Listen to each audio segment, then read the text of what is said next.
എല്ലാവർക്കും ദ്രോണാചാര്യ പെരുമ്പാവൂരിലോട്ട് സ്വാഗതം. ഇന്നത്തെ ക്ലാസ്സിൽ ഡിസ്കസ് ചെയ്യുന്നത് ജനറൽ കോപ്പറേഷൻ യൂണിറ്റ് 1 ആണ്, evolution and development of cooperative principles. ഈ യൂണിറ്റിൽ ഇൻക്ലൂഡ് ചെയ്തിരിക്കുന്നത് ICA റിലേറ്റഡ് മാറ്റേഴ്സും അതുപോലെ തന്നെ കോപ്പറേറ്റീവ് പ്രിൻസിപ്പിൾസിൻ്റെ evolution, cooperative week, cooperative day അതുമായിട്ട് ബന്ധപ്പെട്ടുള്ള കാര്യങ്ങളാണ്. അപ്പോൾ നമുക്ക് ക്ലാസ്സിലോട്ട് കടക്കാം. ആദ്യം വരുന്നത് ICAയുമായിട്ട് ബന്ധപ്പെട്ടുള്ള പോയിൻറ്റ്സ് ആണ്. ലോകമെമ്പാടുമുള്ള കോപ്പറേറ്റീവ്സിനെ ഒരുമിച്ച് കൊണ്ടുപോകുന്നതിനും അവരെ പ്രതിനിധീകരിക്കുന്നതിനും അവർക്ക് ആവശ്യമായിട്ടുള്ള സേവനങ്ങൾ നൽകുന്നതിനും വേണ്ടി ആരംഭിച്ചിട്ടുള്ള ഒരു നോൺ ഗവൺമെൻറ്റൽ ഓർഗനൈസേഷനാണ് ICA അഥവാ ഇൻ്റർനാഷണൽ കോപ്പറേറ്റീവ് അലയൻസ് എന്ന് പറയുക. ഇനി നമുക്ക് നമ്മുടെ നോട്ടിലേക്ക് പോകാം. ICA എന്ന് പറയുന്നത് എന്താണ്? ഒരു ഇൻഡിപെൻഡൻറ്റ് നോൺ ഗവൺമെൻറ്റൽ ഓർഗനൈസേഷനാണ്. പോയിന്റ് ഓർത്തിരിക്കണം, ഇൻഡിപെൻഡൻറ്റ് നോൺ ഗവൺമെൻറ്റൽ ഓർഗനൈസേഷനാണ്. എന്താ ചെയ്യുന്നത്? ദാറ്റ് യുണൈറ്റ്സ്, അതേപോലെ represents and serves cooperatives world wide. നമ്മളിപ്പോൾ പറഞ്ഞ കാര്യം തന്നെയാണ്. That unites, represents and serves cooperatives world wide. ലോകത്താകമാനമുള്ള കോപ്പറേറ്റീവ്സിനെ ഒരുമിച്ച് കൊണ്ടുപോകുന്നു, അവരെ പ്രതിനിധീകരിക്കുന്നു, അതുപോലെ അവർക്ക് ആവശ്യമായിട്ടുള്ള സർവീസസ് പ്രൊവൈഡ് ചെയ്യുക. അതിനുവേണ്ടി വന്നിട്ടുള്ള എന്താണ്? ഇൻഡിപെൻഡൻറ്റ് നോൺ ഗവൺമെൻറ്റൽ ഓർഗനൈസേഷനാണ് ഇൻ്റർനാഷണൽ കോപ്പറേറ്റീവ് അലയൻസ് അഥവാ ICA എന്ന് പറയുക. ഓക്കെ, ഇനി നോക്കാം. അതായത് എന്തിനു വേണ്ടിയിട്ടാണ് അത് എക്സിസ്റ്റ് ചെയ്യുന്നതെന്ന് നോക്കാം. It exist to provide an effective and efficient global voice and forum for knowledge. അതായത് കോപ്പറേറ്റീവ്സുമായിട്ട് ബന്ധപ്പെട്ടുള്ള ആശയങ്ങൾ കൊടുക്കുന്നതിന് വേണ്ടിയിട്ടുള്ള എഫിഷ്യൻറ്റ് അല്ലെങ്കിൽ effective global voice and forum for knowledge ആയിട്ട് പ്രവർത്തിക്കുന്നതും എന്തു തന്നെയാണ്?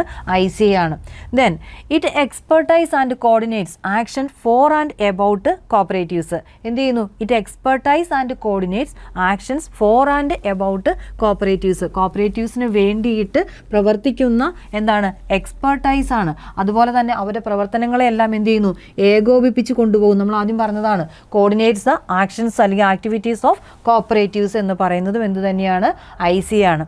വീണ്ടും പറഞ്ഞിട്ടുണ്ട് ICA act as the custodian of the cooperative values and principles. Cooperatives വാല്യൂസിൻ്റെയും പ്രിൻസിപ്പിൾസിൻ്റെയും എന്താണ് ICA എന്ന് പറയുക? കസ്റ്റോഡിയൻ എന്ന് പറയുന്നതാണ്.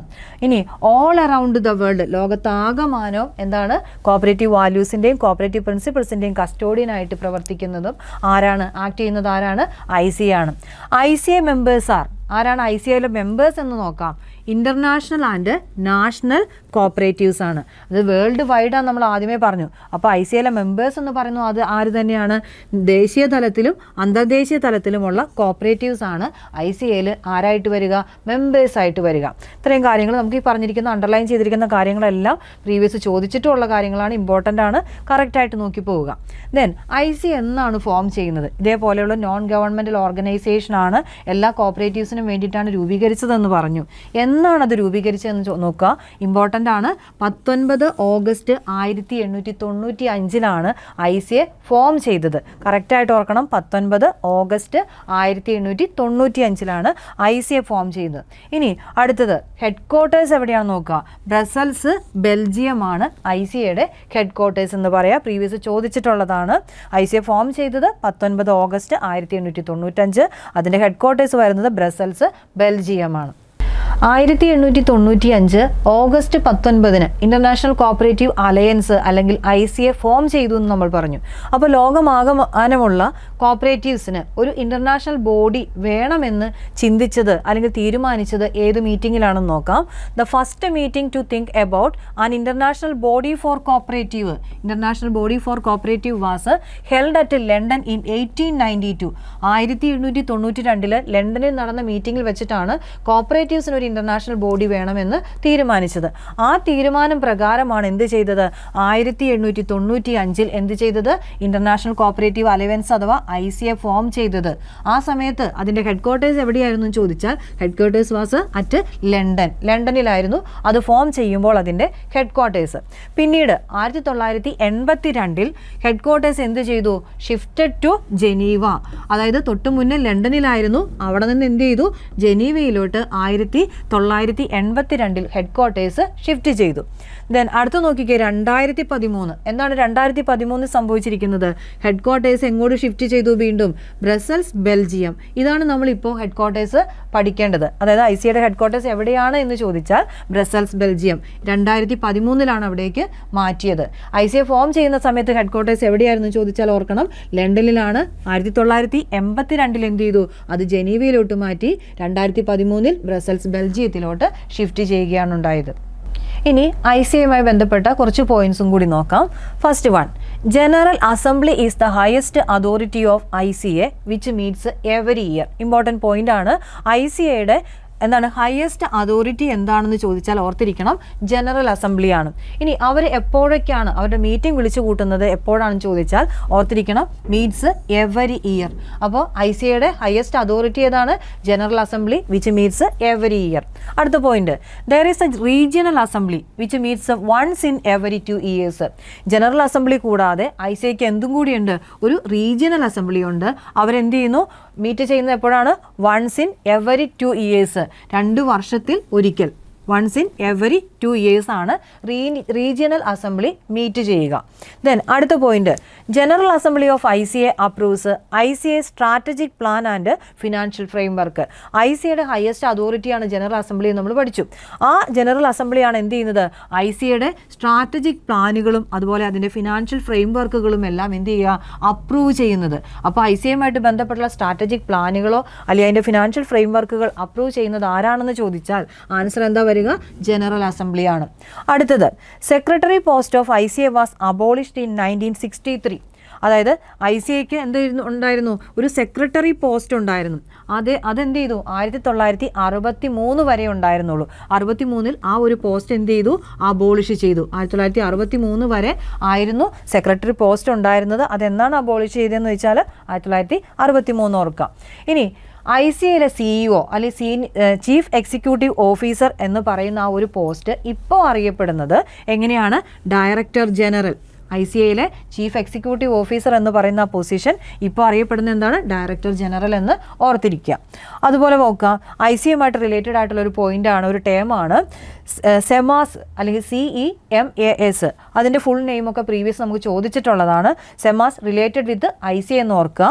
Cooperative education materials advisory service എന്നാണ് സെമാസിൻ്റെ ഫുൾ നെയിം. സെമാസ് related with ICA full name എന്താണെന്നൊന്ന് ഓർത്തിരിക്കുക കേട്ടോ.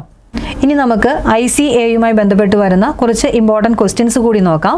First question, which is the first regional office of ICA?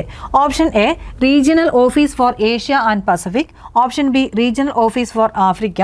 Option C, regional office four America. Option D, regional office four Europe.